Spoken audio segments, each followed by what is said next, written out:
Ey адам балдары, билесиңерби? Мен качан гана жер бетине куулуп бараткан кезде мен Аллах Таалага сөз бергенмин. Көрөсүң, мен ушул адамдарыңдын баарысын тозокко толтурамын. Өзүм менен кошо бактысыз кылып тозокко ала кетемин деп сөз бергенмин. Анткени менде тандоо укугу жок эле. Мен тозоктук болгон соң, мен өзүм менен кошо силерди тозокко толтургум келди. Мен өзүм менен кошо силерди кошо бактысыз кылгым келди. Мен жалгыз эле тозокко түшкүм келген жок. Биз адамдар өлүп кайрадан кыямат кайымда тирилген кезде адамдардын баарысы шайтанды издеп табышат. Ал тигинекей кармагыланы, аны ташбаранга алалы. Ошол кезде кылгылыктын баарын кылып, адамдарды күнөөгө батырып койгон иблис ар тарапка алаңдап качып жүргөн жеринен аркасынан кууп жетип табышат. Ошол кезде бүткүл адамдардын баарысы шайтанды аркасынан кубалап жетип кармап алып ортого алышат. Өй каргыш кагалган иблис, сенин айыңдан мынакей ушул күнгө дуушар болуп отурабыз. Эми биз эмне кылабыз? Мына ошол кезде иблис камырабастан мындай деп жооп берет. Эй адам балдары, эми мени угуп алгыла. Аллах Таала силерге ыйык Кур'ани Каримде кандай эскертүүлөрдү бергенин өзүңөр жакшы билип турсаңар керек. Эми мени оң кулагыңар менен дагы, сол кулагыңар менен дагы жакшылап угуп алгыла. Аллах Таала силерге тандоо укугун бербеди беле? Аллах Таала силерге канчалаган пайгамбарлар аркылуу туура жолду көрсөтпөдү беле? Аллах Таала силерге кайсыл туура жол, кайсыл адашуучу жол экенин ыйык Кур'ани Каримде так жана даана көрсөтүп бербеди беле? Эй адам балдары, эстегилечи, качан гана мен бейиштен жерге куулуп кеткен кезде менин тандоом жок эле. Мен жерге куулган кезде эле тозоктук болуп жерге куулганмын. Менин азыр тандоом жок. Мен кааласам да, каалабасам да тозокко түшүүчүмүн. Эй адам балдары, билесиңерби? Мен качан гана жер бетине куулуп бараткан кезде мен Аллах Таалага сөз бергенмин. Көрөсүң, мен ушул адамдарыңдын баарысын тозокко толтурамын. Өзүм менен кошо бактысыз кылып тозокко ала кетемин деп сөз бергенмин. Анткени менде тандоо укугу жок эле. Мен тозоктук болгон соң, мен өзүм менен кошо силерди тозокко толтургум келди. Мен өзүм менен кошо силерди кошо бактысыз кылгым келди. Мен жалгыз эле тозокко түшкүм келген жок. Эй адам балдары, азыр силердин абалыңарды халаканга салгандай эле көрүп турамын. Силер ушул Аллах Таала берген узак берекелүү убакытты туура пайдалана албай, убакыттын баарын текке кетирип, убакыттын баарын жокко кетирип алып, эми эмне кылаарыңарды билбей, мына бүгүн сурак күнүндө Аллахтын алдында кантип жооп берем деп айлаңар кетип, аргасыздан мени күнөөлөгүңөр келип турабы? Эй адам балдары, бирок билесиңерби? Чындыгында силер мени жаман көрөсүңөр. Менин шайтан экенимди билесиңер.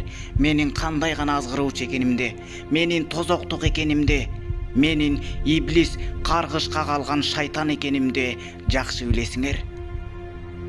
Бирок билип койгула, мен силерге болгону бул дүйнөнүн кооздуктарын көзүңөргө гана жалтырак көрсөтүү менен азгырдым. Эй адам балдары, билесиңерби? Чындыгында мен айла амал табуучу куумун. Ал эми силер менен дагы куу болуп ашып кеттиңер. Мен силерди мына бул күнөөнү жаса деп бутуңардан чынжыр байлап келип, сүйрөп келип кыйнап, жок, мен бул күнөөнү жасабаймын дегениңерге карабастан кыйнап зордуктап келип, колуңардан сүйрөп келип күнөө жасаткан жерим жок. Силер баарын билип туруп, канчалаган күнөө иштердин баарысын өз колуңар менен, өз каалооңор менен жасадыңар. Эй адам балдары, чындыгында силер кандай гана улуу жаратылгансыңар. Аллах Таала силерге кандай гана улуу неаматтарды берген. Аллах Таала силерге тандоо укугун берген. Эй адам балдары, чындыгында мен каргыш кагалган иблисмин. Менин бетим жок, менин уятым дагы жок. Ал эми силер менден дагы ашып кеттиңер. Bilesiңерби силердин малдан айырмаңар эмне экендигин? Ал деген акыл неаматы. Аллах Таала силерге акылды берген эле. Силердин акылыңар дагы жайында эле, силердин ден соолугуңар дагы жайында эле. Силер алдуу, күчтүү, акылдуу инсан элеңер. Силер баарысын беш колдой билчелеңер. Анда дагы азыр келип мени күнөөлөгүңөр келип турабы? Силер кайсыл нерсе жаман экендигин, кайсыл жол адашуучу жол экендигин, эмне кылса туура болот, эмне кылса туура эмес болот, баарысын өзүңөр беш колдой билип туюп турчусуңар. Анда дагы сыр бербей, кылгылыктын баарын өз колуңар менен, өз каалооңор менен кылдыңар. Эй адам балдары, билесиңерби? Чындыгында бул дүйнөдө мен силерге көрүнгөн жокмун. Анткени Аллах Таала ортобузга парда тартып койгон эле. Ошол себептүү мен силерге көрүнгөн жокмун. Эй адам балдары, билесиңерби? Силер бактылуу болуу үчүн, силер адашпооңор үчүн, силер түбөлүк бейишке кайтып кирүүңөр үчүн Аллах Таала туура жолду көрүү үчүн эч кандай парда тарткан жок. Аллах Тааланын акыйкаты силердин көзүңөргө көрүнбөй койгон жок. Бул дүйнөдө чар тарабыңарды карасаңар дагы Аллахтын акыйкаттарын ачык айкын көрүп аттыңар. Аллах Таала силерге канчалаган куттуу пайгамбарларды жөнөтүп, силерге бактылуу жашоонун жолдорун, туура жолду көрсөтүп берди. Анда дагы силер пайгамбарлардын жолун баскыңар келген жок. Силер азыр эмне кылаарыңарды билбей эле калп эле мага оодарып кутулуп кеткиңер келип турат. Бирок мен силерге Аллах Таалага жакындап, ибадат кылууга, намаз окууга, Аллах Тааланы таанып, жакшы иштерди кылууга тоскоолдук кылып, колу бутуңарды байлаган жерим жок. Эй адам балдары, мен силерге дагы айтамын. Мен силердин каалооңорго карабастан зордуктап келип, бутуңарга чынжыр байлап сүйрөп келип, күнөө иштерди мажбурлап жасаткан жерим жок. Силер баарын өз каалооңор менен гана кылдыңар. Анткени силерде тандоо эрки бар эле. Анткени силерде каалоо бар эле. Силер каалаганыңарды кыла ала турган инсан элеңер. Силерге Аллах Таала тандоо укугун, тандоо эркин берген эле. Силер өз каалооңор менен, өз каалооңорду угуп эле, өз колуңар менен баарын жасадыңар. Ал эми мен болсо болгону бул дүйнөнү ушунчалык кызыктуу кылып көрсөтүп эле койдум. Ушунчалык кыска убакытты силерге түбөлүктүүдөй бүтпөс сыяктуу кылып көзүңөргө туюлттум. Ал эми силердин оюңар качан гана оңго бурулуп келаткан кезде мен силердин каныңар менен жүрүп гана оюңарды буруп турдум. Качан гана силер намаз окуйын деп аткан кезде, азыр намаз окуй эмне кыласың? Азыр сен жашсың да. Сенин али убактың көп. Картайганда эле жетишесиң. Азыр эмне кыласың? Кийин деле окуйсуң да. Андан көрө мына бул жумуштарыңды кылып алсаңчы. Андан көрө жаш кезиңде ойноп күлүп алсаңчы. Мындай жашоо бир келет деген сыяктуу кулагыңарга коңгуроо кагып эле турдум. Эй адам балдары, баардык нерсе өзүңөрдүн гана колуңарда эле, өзүңөрдүн гана каалооңордо эле. Кааласаңар Аллах Тааланы таанып, Аллах Таалага жакындасаңар болот эле. Кааласаңар мени ээрчибей, менин айткандарымды, менин азгырыктарымды укпай деле койсоңор болот эле. Бирок силер өзүңөрдүн каалооңор менен баарысын кылдыңар. Эми азыр силер менден эч нерсе милдет кыла албайсыңар. Анткени мен силерге азыр жардам бере албаймын. Жана силер дагы мага жардам бере албайсыңар. Анткени азыр мына убактылуу жашоо бүттү. Бүгүн кыямат күнү, сурак күнү келди. Аллах алдында жооп берүүчү күн келди. Эми өз колуңар менен кылганыңарды өз башыңар менен жооп бергиле.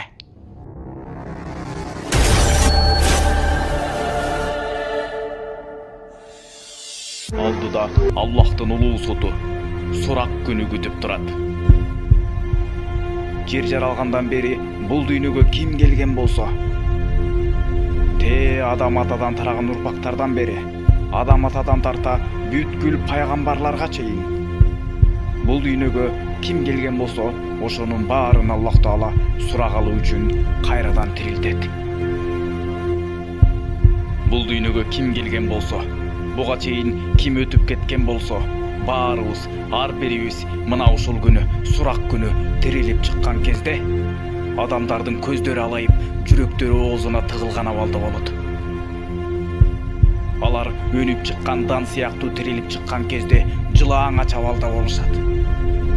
Адамдар ушунчалык көп болгондуктан, адам ата урпактарынан бери тирилгендиктен, бул дүйнөгө ким келген болсо, ошонун баарысы сурак берүү үчүн кайрадан тирилип чыккандыктан, жер үстүнө адамдар батпай калат. Алар бирин-биринин денесин караганга дагы дарманы келбей турган абалда болушат. Баарыбыз мына ушундай коркунучтуу абалда болуп турабыз. Бул чындыгында өтө сүрдүү, өтө коркунучтуу. Алдыда эмне күтүп турат? Мына ошол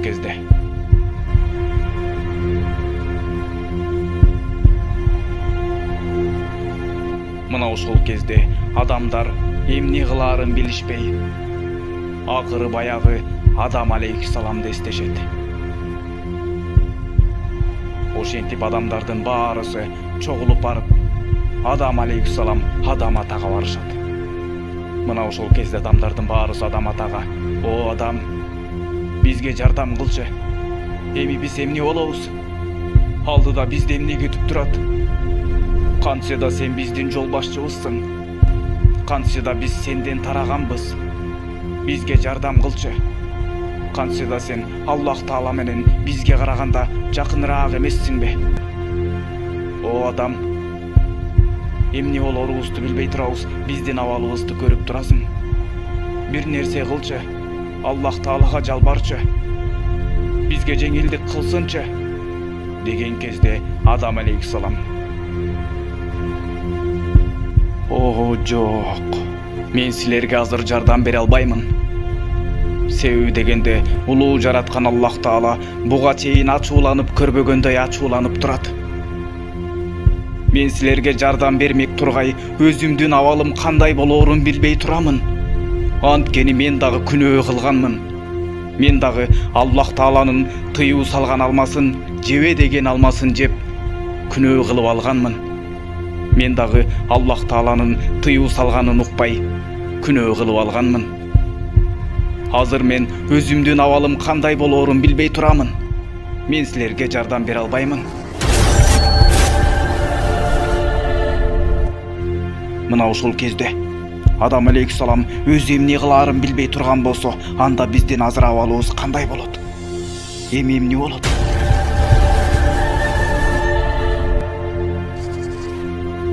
Мынакей, азыркы учурда мынакей дал ушул видеонун уландысын даярдоо үстүндө кылдаттык менен иштөө учурундабыз. Ошондуктан бул видеого лайк басып, кийинки чыгарылышты күтүңүздөр. Урматтуу достор, спорттук оюндар кайтып келди. Эгерде сиздер мыкты утуштарга күбө болгуңуз келсе, анда сиздин тандооңуз Melbet.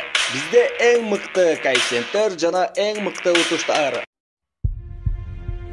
Бир күнү Мухаммад саллаллаху алейхи вассалам сүйүктүү пайгамбарыбыз өзүнүн жамааттары менен үйдө сүйлөшүп отурган кезде сырттан бирөө мындай деди: "Эй, үйдүн ээси жана үйдө отургандар, мага бул үйгө кирүүгө уруксат бергиле. Силерге айта турган сөзүм бар." Бул үндү укканда ошол жерде олтурган сахабалардын баарысы пайгамбарыбыз Мухаммад саллаллаху алейхи вассаламды карап калышты. Ошондо сүйүктүү пайгамбарыбыз Мухаммад саллаллаху алейхи вассалам: "Бул кимдин үнү билесиңерби?" деп сурады. Дегенде ошол жерде олтургандардын баарысы: "Албетте, эң туурасын Аллах жана анын элчиси билет" дешкенде, пайгамбарыбыз саллаллаху алейхи вассалам айтты: "Ал эшикте турган, Аллахтын каарына калган иблис, ага Аллахтын каргышы тийсин." Дегенде ошол жерде отурган Азирет Умар: "О Аллахтын элчиси, мага уруксат бер, мен аны өлтүрүп салайын." Дегенде пайгамбарыбыз саллаллаху алейхи вассалам: "Токто, эй Умар, билбейсиңби? Ага белгилүү убакытка чейин уруксат берилген. Өлтүргөндү кое тур, андан көрө эшикти ачкыла, келсин. Ал бул жерге буйрук менен келди. Айткандарын угуп, түшүнүүгө аракет кылгыла, деп буйруду. Азирети Муаз бин Жаббал разияллаху анху бул окуяны мындайча түшүндүрүп берген. Ошондо кутман сахабалардын бири дароо эшикти барып ачты. Ошондо иблис ичке кирип бизге көрүндү. Карасак эле ал картайган чалдын элесинде экен. Көздөрү дагы чалыр экен. Эгинде болсо аттыкындай болгон 6-7 эле кылы бар экен.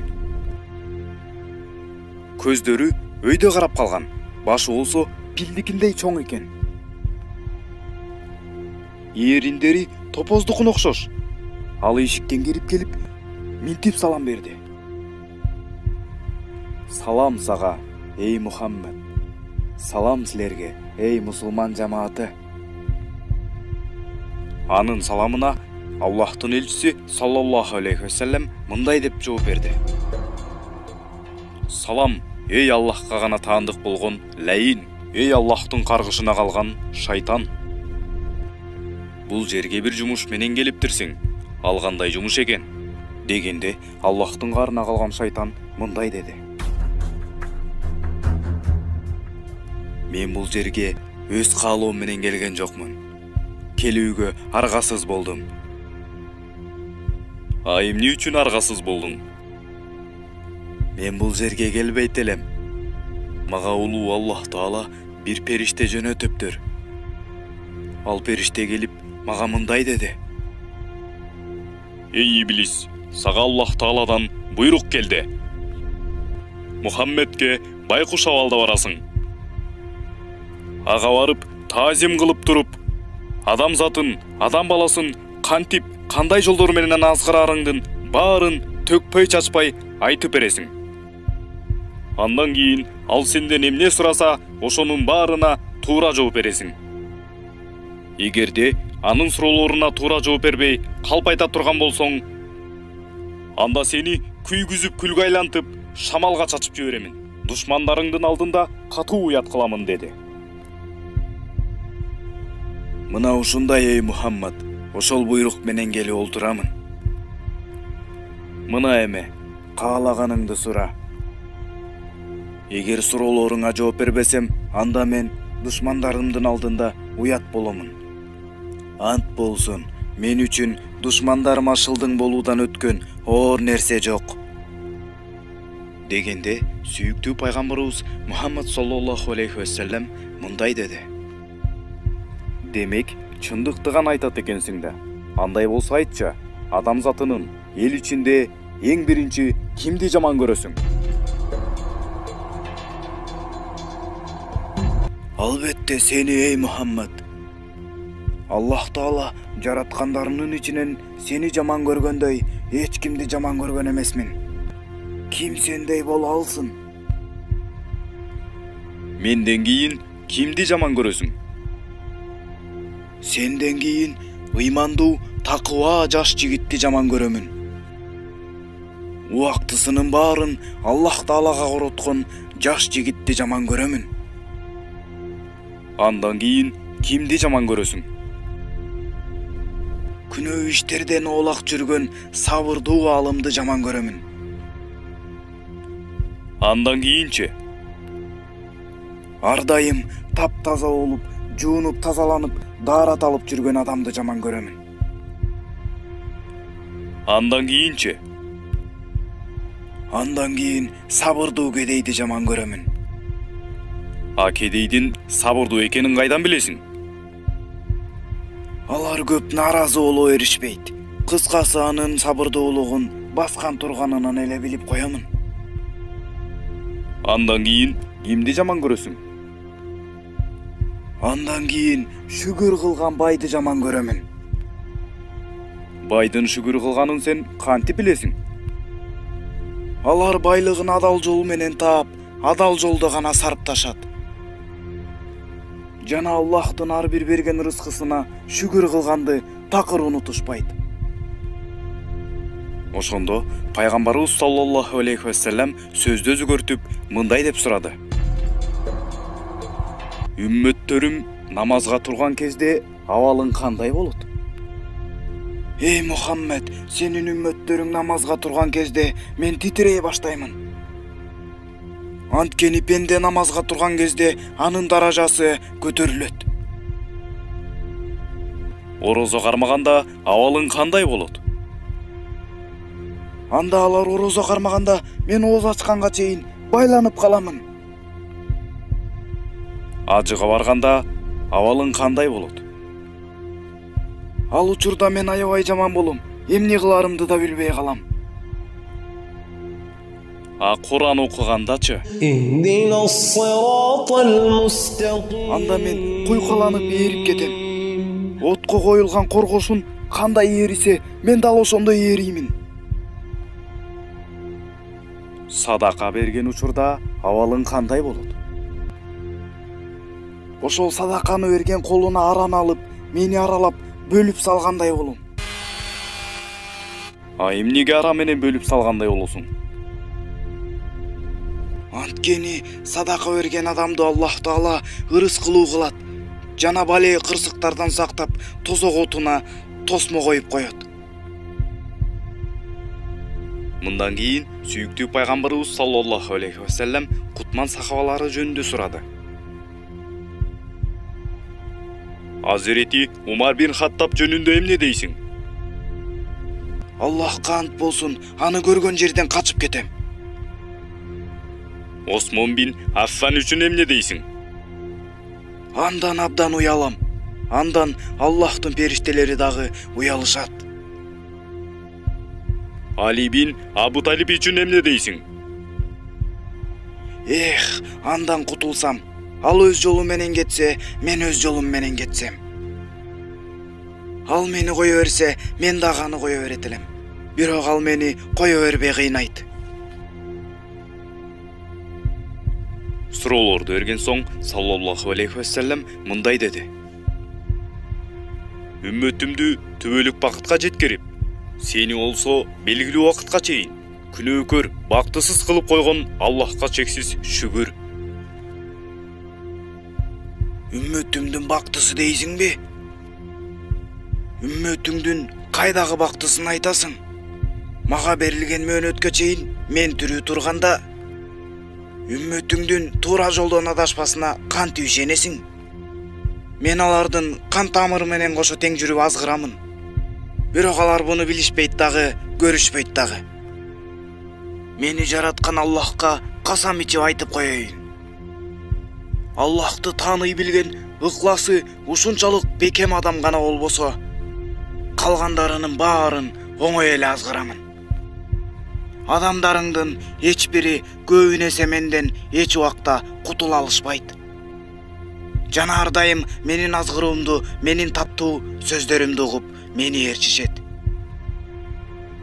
Аллах Таалага ыкласы бекем адамдарды гана азгыра албай калбасам, калгандардын баары оңой.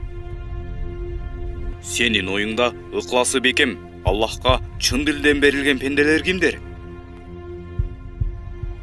Байлык, бийлик, атак, даңкты сүйбөгөн Аллах Таалага гана берилген пенде. Мен мындайлардын жанына жоломок тургай алыстан дароо качамын. Билесиң го эй Мухаммад, атак, даңк, байлык, бийликке болгон сүйүү кандай чоң күнөө. Эй Мухаммад, билбейсиңби, менин 70 000 балам бар. Булардын ар бирин ар бир жерге жайгаштырганмын. Ар бир баламды ар бир жерге дайындаганмын. Алардын бир бөлүгүн аалымдарга жөнөттүм. Бир бөлүгүн жаштарга жолдодум.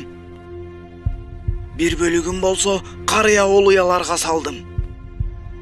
Бир бөлүгүн болсо аялдардын башына бале кылып жөнөттүм.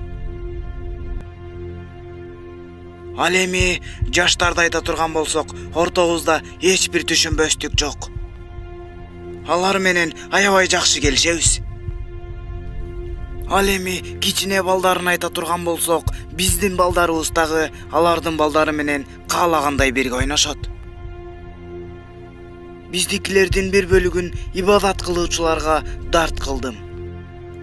Бир бөлүгүн болсо дүнүйөгө кызыкпагандардын башына азап кылып жибердим. Мына ушундай менин балдарым алардын жандарына барып, ар тарабынан, төөсүнөн, аркасынан, капталынан, ичи коюнуна чейин кире кыдырып, ар түрдүү айла амалдар менен азгырышат. Бирок пенделер бул нерсени билишпейт, эч нерседен бейкапар жүрө беришет. Билбейсиңби эй Мухаммад, жалган деген нерсе менден. Жана дагы эң алгачкы жолу жалган айткандагы менмин. Ким жалган айтса, ал менин эң жакын досум. Качан пенделер жалган айтышканда менин көңүлүм ушунчалык көтөрүлөт. Ал эми намаз жөнүндө айта турган болсок, чындыгында адамдар намаз окууну каалашат, бирок аны мен кармаймын. Аны күдүктөнтүп, дагы убакыт бар деймин. Сенин азыр убактың жок деймин. Азырынча керектүү иштериңди бүтүрүп албайсыңбы деймин. Намазды кийин деле окуп жетишесиң деймин.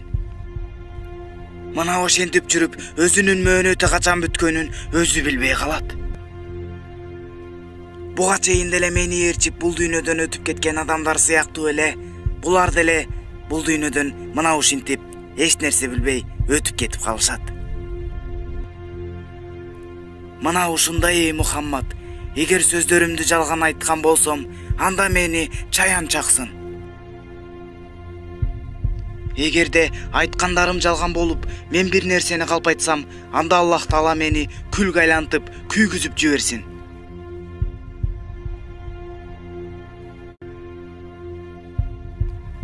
Билбейсиңби эй Мухаммад, адам менен обо бейиште жүргөндө аларды мен алдаганмын.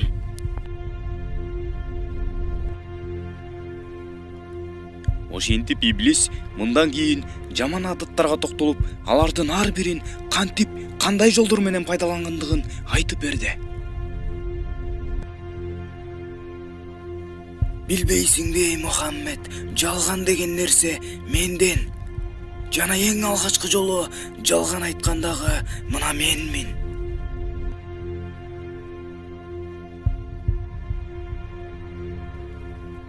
Ошол себептүү алар мага алданган үчүн бейиштен жерге куулуп кетишкен.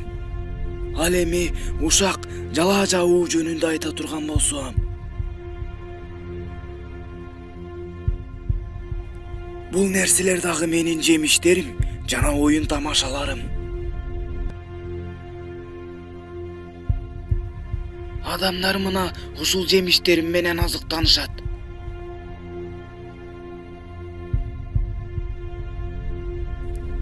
Сенин үммөттөрүң оңойчулук менен менден кутула алышпайт. Мен адамдарга кандай гана тузактарды курам дейсиң? Кандай гана тузактарды?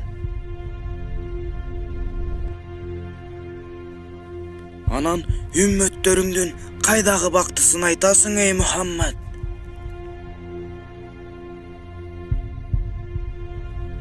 Эй Мухаммед, үммөтүңдүн туура жолдон адашпай болооруна кантип ишенесиң?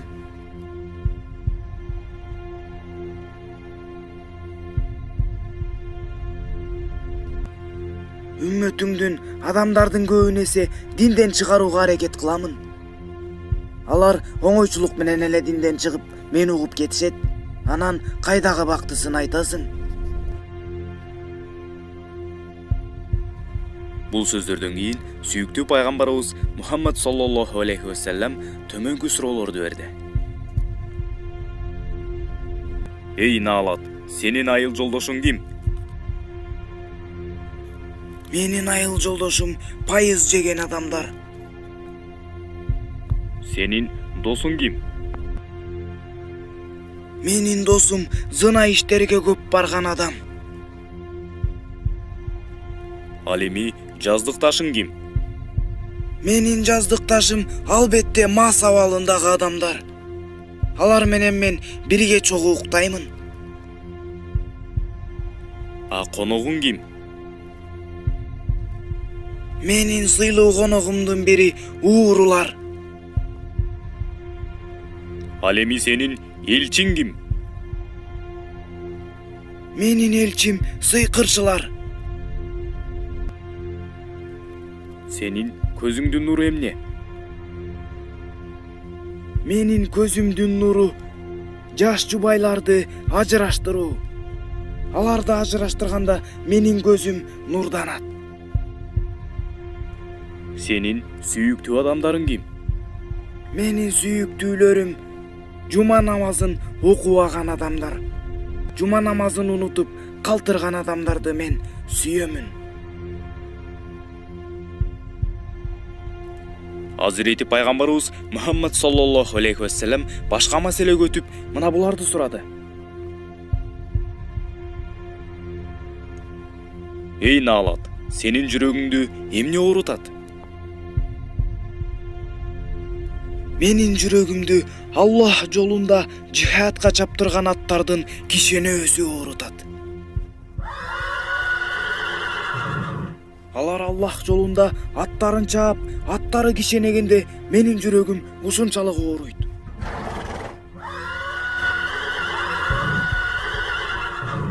Көөдөнүңдү эмне эритет? Менин көөдөнүмдү Аллахка тобо кылгандардын тобосу эритет. Ал эми сенин бооруңду эмне чиритет? Күнү түнү Аллахка дуа кылып, Аллах Таалага жалбарган жалбаруулар. Алардын мол-мол жалбаруулары менин боорумду барчалайт. Жүзүңдү эмне бырыштырат? Менин жүзүмдү жашыруун садака деген нерсе бырыштырат. Эгерде ким садаканы жашыруун берсе, анда менин жүзүмө бырыштырыштар түшөт. Көздөрүңдү көр кылган эмне? Менин көздөрүмдү көр кылган адамдардын кечинде намаз окуусу. Алар түндө намаз окуганда менин көзүм көр болуп калат. Көзүм оюлуп, ушунчалык оорутат. Ошондуктан адамдардын кечинде намаз окуусун каалабаймын. Түндө туруп алып намаз окуган адам Аллах Тааланын сүйүктүү пендесине айланат эмеспи? Ана менин көзүм кантип оорубасын? Башыңды ийдирген эмне? Менин башымды ийдирген нерсе мол-мол жамаат менен адамдар топтолушуп намаз окуганда. Ал кезде мен эч нерсеге күчүм калбай калат. Айла жок, баш ийемин. Сен үчүн адамдардын жакшыраагы ким? Мен үчүн адамдардын жакшыраагы алар намаздарын билип туруп, кийин атайын таштап койгондор. Алар мен үчүн жакшы адамдар болуп эсептелет. Сенин оюңча адамдардын зөөкүрү ким? Менин оюмча адамдардын зөөкүрү сараңдар. Сенин ишиңе эмне тоскоол болот? Аалымдардын жыйналыштары.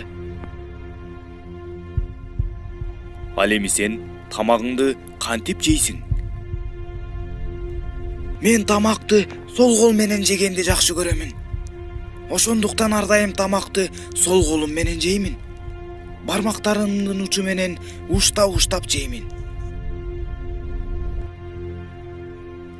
Болуптур. Ал эми айлана чөрөңдү ысык каптаганда, күн ысыкта балдарыңды кайсы көлөк алдында кармайсың? Мен балдарымды ар дайым адамдардын тырмактарынын астына багамын.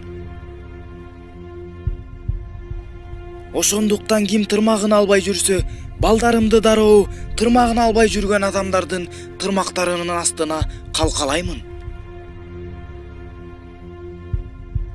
Сүйүктүү пайгамбарыбыз Мухаммад саллаллаху алейхи вассалам мындан кийин башка бир маселе жөнүндө сурады. Иблис болсо жооп берди. Жараткан Аллах Тааладан эмнелерди сурадың? Аллахтан мени адам баласын мал мүлкүнө жана балдарына орток кыл дедим. Мен бисмиллах айтылбаган жерде союлган ар бир жандыктын этин жеймин. Жана адам баласы бисмиллахсыз жеген ар бир ашты кошо жеймин.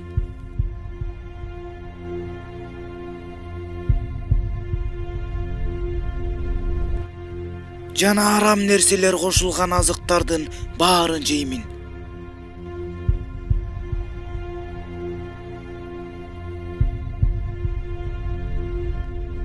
Бул нерселер менин сүйүктүү азыктарымдын бири.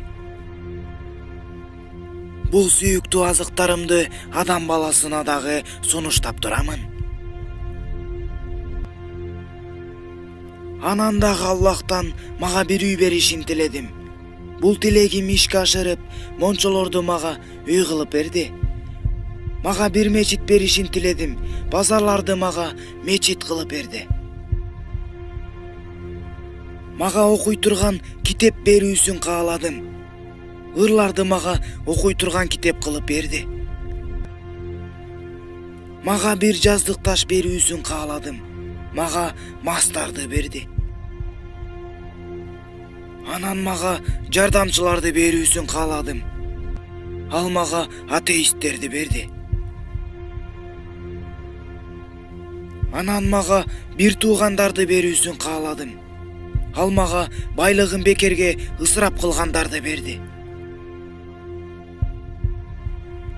Анан дагы анын үстүнө акча короткондорду кошуп берди.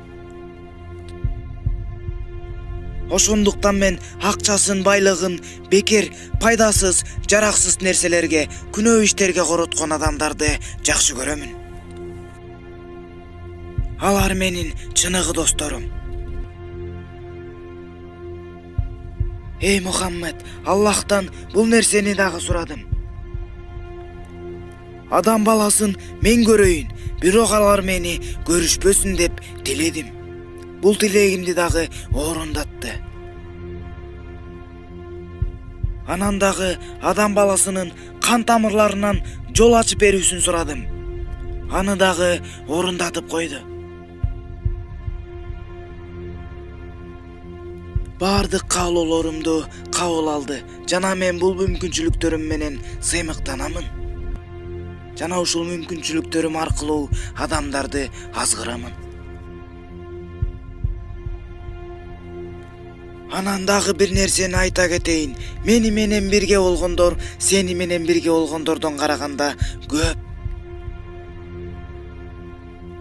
Ошондуктан сенин үммөттөрүңдүн көбүн эсе оңой эле алдап коёмун.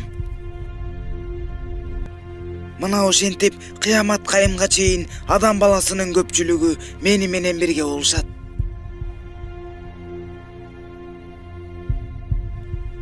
Анан дагы билесиңби, менин бир уулум бар. Аты Атеме.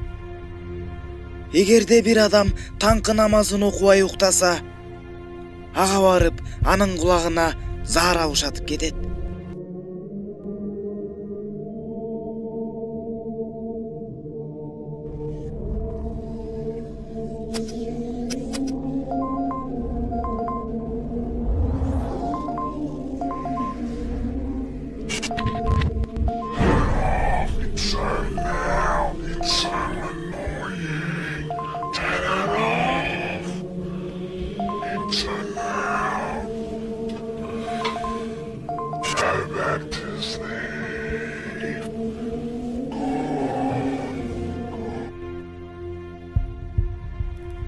Анан дагы менин бир уулум бар. Анын аты Мутакази. Анын милдети кылынган жашыруун амалдарды ачыкка чыгарып, жайып жиберүү. Мисалы бир адам мактанбай эле эч кимге көргөзбөстөн жакшы иштерди жасаса, мына ушул Мутакази деген балам барып аны көкөтөт. көкөткөн кезде ал эл көрсүн үчүн жасап мактангысы келип калат. Мына аягында ошентип жашыруун амалын жайылтып ачыкка чыгышына түрткү болот. Ал эми эл көрсүн деп мактанган сыяктуу берилген садака же болбосо амал иштер көккө көтөрүлбөй деле калат. Анан менин дагы бир уулум бар. Анын аты Кухайл. Анын иши болсо адамдардын көздөрүн сыйпалап уктатуу. Айрыкча адамдар намазга чогулушкан кезде алардын барып көздөрүн сыйпалаар замат уйкусурай башташат. Жана аалымдын айтып аткан сөздөрүнө көңүл бурмак тургай укпай дагы калышат. Мындан кийин иблис бул нерселерди дагы кошо кетти. Кандай аял болсо болсун, анын турган жерине шайтан отурат. Анан дагы ар бир аялдын кучагында сөзсүз бирден шайтан болот. Жана ал аялды карагандарга сулуу көрсөтөт. Жана мындай буйруктарды берип турат. Колуңду сыртка чыгар, көрсөт, дейт. Ал болсо бул буйрукту аткарат. Колун ачып көрсөтөт. Мындан кийин ал аялдын уят пардасын тырмактары менен тытып жыртат.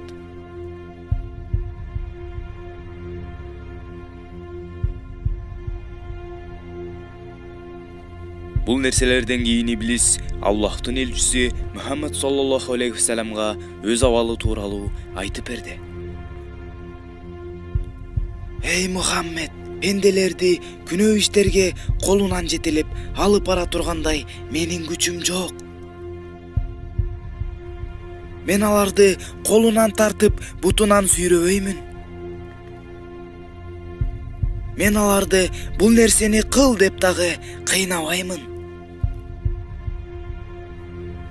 Баарын адам өзү тандайт эмеспи? Адамга Аллах Таала эрк деген нерсени берген. Мен болгон адамдарды күмөнсүнтөмүн. Абалким мындайдыр, абалким тигиндейдир деп аларды күмөндөнтүрөмүн. Аларды дайым эки ойдо алагды кыламын. Жана дагы күнөө иштерди жылтырак кылып, аябагандай кооз кылып көрсөтүп кызыктырамын. Мен болгон аларды жаман иштерди жакшы кылып көрсөтүп, оюн бузуп кызыктырамын. Алардын напсисине жага турган нерселерди кызыктырамын. Мына ошондой мен аларды башынан бутунан, колдорунан сүйрөбөймүн.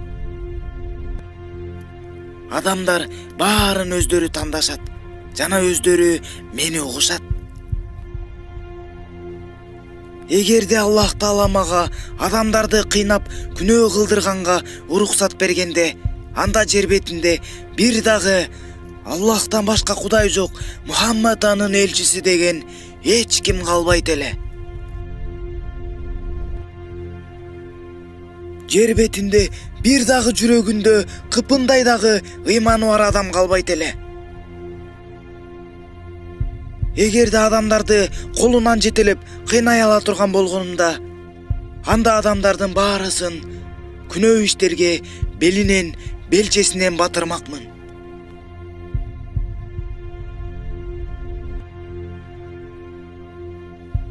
Эй Мухаммед, сен дагы үммөттөрүңдү, адамдарды туура жолго чакырып кыйнай албагандай эле, мен дагы адамдарды кыйнап, колдорунан сүйрөп күнөө кылдыра албаймын.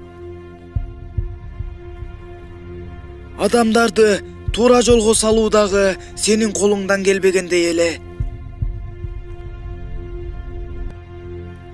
Адамдарды кыйнап келип азгыруу менин дагы колуман келбейт. Сен жөн гана Аллахтын элчисисиң. болгону Аллахтын кабарын жеткирүүчүсү өзүң. Эгер кокус адамдарды туура жолго салуу сенин колуңда болгондо, анда жер бетинде бир дагы каапыр калтырбайт элең. Сен Алла яраткандарына бир далилсиң. Мен дагы адамдар туура эмес жолду тандап, бактысыздыкты каалагандар үчүн бир себепчимин. Акыйкатты, туура жолду, бактылуулукту каалаган адам апасынын курсагында жаткандан баштап эле бактылуу. Ал эми тозокту каалаган адам деле энесинин курсагында жатканда эле билинет. Бакыт ээси кылган Алла, бактысыздыктын ээси кылган да Алла. Мындан соң сүйүктүү пайгамбарыбыз Мухаммад саллаллаху алейхи вассалам иблиске мындай деп буйруду: